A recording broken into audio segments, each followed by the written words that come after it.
Woe be unto him who frees the Thunderbird, for he will be responsible for death and destruction far beyond anything mankind has yet experienced.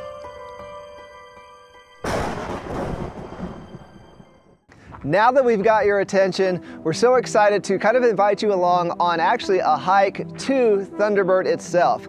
There's an epic story about Thunderbird. It's a Native American myth that's been around this part of the country for a really long time. And as you can see, there's what looks to be a Thunderbird trapped in the Franklin Mountains. And not only are we going to tell you the story, but we're going to show you how to do a hike from Thunderbird Trail here on the west side across the street from Coronado Country Club, actually up to and into Thunderbird. So it's going to be super fun. If you do this hike on your own, a couple of things real quick.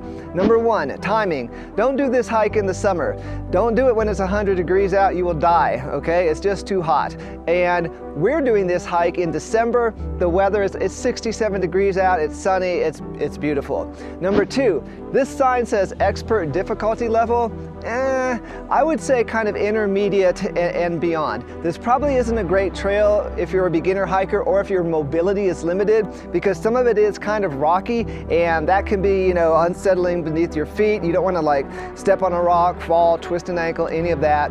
And then the other thing is you don't really want to go off the trail because there are a lot of cacti out here, and I've made that mistake before trying to just forge my own trail and my feet paid the price. So stay on the trail, follow us. I think it's going to be an epic hike whether you do it in person or whether you do it just with us in this video. All right, let's go.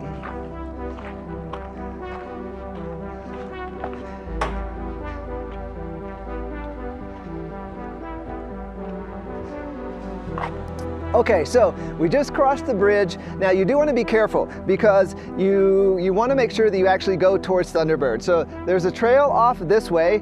This is going to actually take you more towards downtown. You don't want to go this direction. Right behind me up is the trail that we're going to take, and then you can see there's a big water tower here. This is going to be kind of like a beacon, and it's going to be important so that you remember how to get back.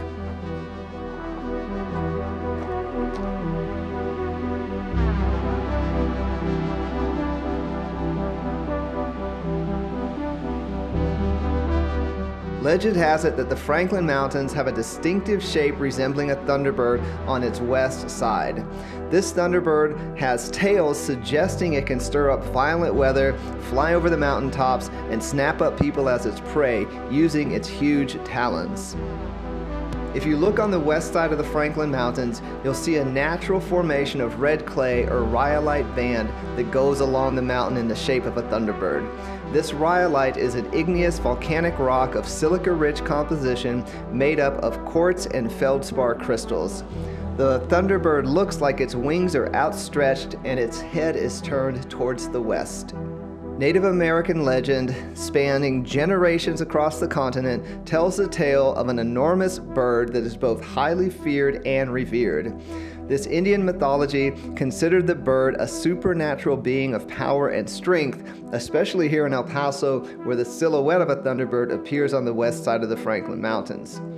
According to the legend, the magical bird stirred up violent thunderstorms when it hunted and flashed lightning from its beak or eyes. One flap of its gigantic wings would create giant rolling thunderclaps. According to a book by Ken Hudnall and Connie Wang, a Thunderbird survived attacks by Indians who nevertheless managed to imprison it and drive it into a cave, trapping it there and issuing the following warning for future generations. Woe be unto him who frees the Thunderbird, for he will be responsible for death and destruction far beyond anything mankind has yet experienced. Okay, now this is the only little tricky section for staying on the trail. We are 0.15 miles in from Thunderbird Trailhead. Now, you're gonna come to this big kind of rocky bed, drainage bed, sort of. Now, if you go towards the mountains, up this rocky drainage bed, that is not where you want to go, okay? Do not go that way, it's just a dead end to nowhere. Now, you can start to see up off of my left shoulder here, the Thunderbird right there on the mountains, okay? But the trick on this part of the trail is actually to walk through all of this rock. This is where I said it's kind of technical. You can see there's a house being built there, and behind that house there's a dirt road that's going to take us up to actually Thunderbird. So when you get to this point, 0.15 miles, you're going to go over these rocks, kind of headed towards that house, and there's going to be a dirt road that we're going to catch. That's the only tricky part. Other than that, you got this.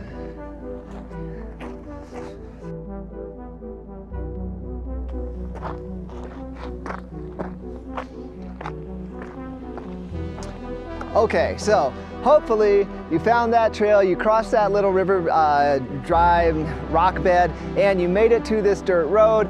Off here are the homes, Coronado Country Club, and then up here is where we're going to go to Thunderbird. We're headed towards another water tower. We're about 0.28 miles in right now, more or less. So you're doing great. Let's head up to Thunderbird.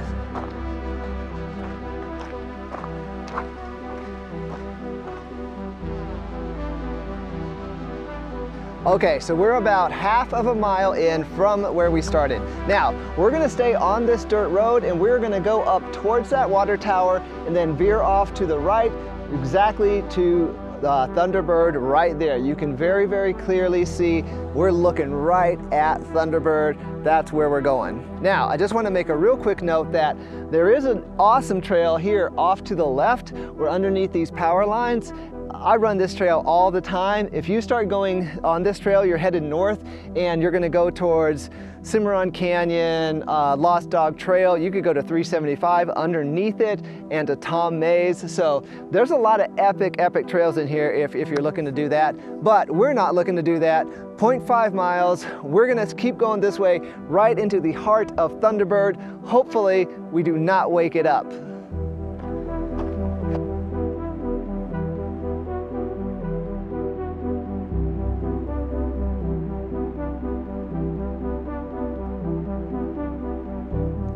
Okay, so we're about 0.8 miles, haven't even gone 1 mile, and basically if you stayed on the path, we're headed right up this rocky path. Sometimes you'll see smaller little paths. For the most part, just stay on the main path, headed right up into the heart of Thunderbird. I think maybe it's probably even just less than half a mile still, so we're getting close.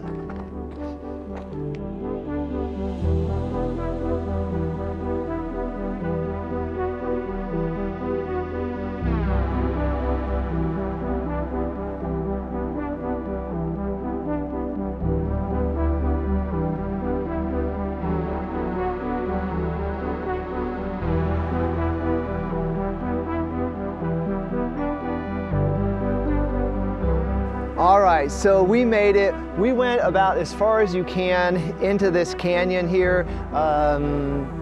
Yeah, so it's about 1.3 miles one way. So well, I guess when you add it up, it's going to be about 2.5 miles round trip, more or less. Now, as you're coming up into the canyon here, it starts to get real rocky. We showed you some footage of that. If you don't feel comfortable going through all of that, that's cool. Go as far as you want, turn around, snap some pictures of Thunderbird, and call it a day. But it is really a beautiful place. We wanted to talk about one thing because I know everyone will ask about it, and that is critters. So, did we see any rattlesnakes, tarantulas, scorpions? No, we did not. I'm in these mountains all the time and I've seen a handful of those animals. It's winter, so we don't really have to worry about the snakes right now, and so not too much to really worry about. We didn't really see any critters, a couple of birds, and that's about all you're gonna see in here. Very safe from a wildlife perspective. One other thing, dogs. As long as your dog is light-footed and can get around the rocks pretty well, I'm sure it would do fine. One thing I would say though, in general, in a desert though, if your dog's off the leash and your dog doesn't understand what a rattlesnake is and he comes upon one and just goes nose in first, you know, it's probably not going to be a good idea. So you might want to keep that in mind. We want everyone to be safe, including the doggos. And we hope that you enjoyed the story of Thunderbird. The next time that it's raining, lightning, thundering, you can think about how Thunderbird maybe is kind of upset and wrestling around in here. And we hope that you enjoyed the idea of, you know, kind of getting outside, stretching the legs, enjoying a hike, whether you do it in person or just virtually here with us. Thanks so much for joining us. We'll see you in the next episode.